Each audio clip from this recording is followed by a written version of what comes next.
So ayun nga, dahil sa mga pangyayaring iyon, dahil nga kabado na rin kami doon sa tabi ng dagat, dahil yung tuta ay hindi namin makikita dahil kulay itim and madilim doon. Kaya ang ginawa ng mga kasama ko, ng mga pinsan ko, ay hinabol nila ang tuta at kanilang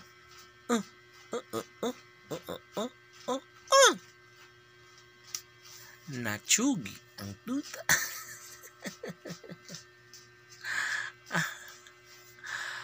Oh my God. Anyway, ano kasi yun mga kaibigan ko, sobrang delikado talaga dahil makakabiktima pa yun ng iba pang mga maliligo doon, no? But anyway,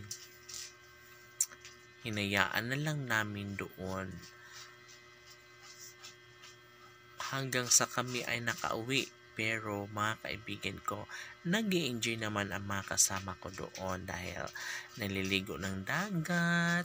Sobrang mainit ang dagat paggabi pala. Mainit ang dagat dahil hindi siya malamig, no?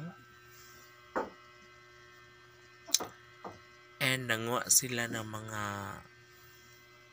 shells. Yes, ang galing nila manguha guys kahit madilim.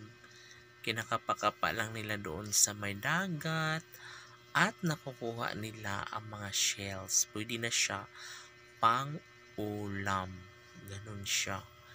Kaya naman ay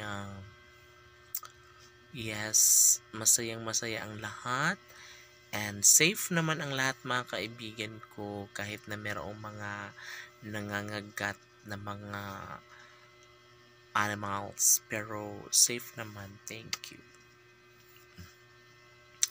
Hanggang sa dumating ang punto, no, mga 8:30 na, magnanay na ng gabi. So, umuwi na kami ng bahay, no? So, nung pagpunta namin doon is nagsakay kami ng single na motor. Pag uwi namin ay sumakay na kami doon sa sasakyan, yung 4 na gulong. Kasi nga umuwi lang yung kapatid ko at ang pamangkin ko dito sa bahay. Sila yung madalang motor pero nauna silang umuwi pagkatapos kumain. Pero kami ay naghintay pa kami na mag-uwian ang lahat, no? Dahil naliligo pa naman sila, kaya naghintay na lang kami na umuwi ang lahat para sasabay na lang kami doon sa my truck. Diba? Hanggang sa kami ay naglakbay papunta dito sa aming bahay at nakarating kami ng ligtas. So yun lang mga kaibigan ko. See you again tomorrow. It's me again and Demarikit. And salamat. Bye!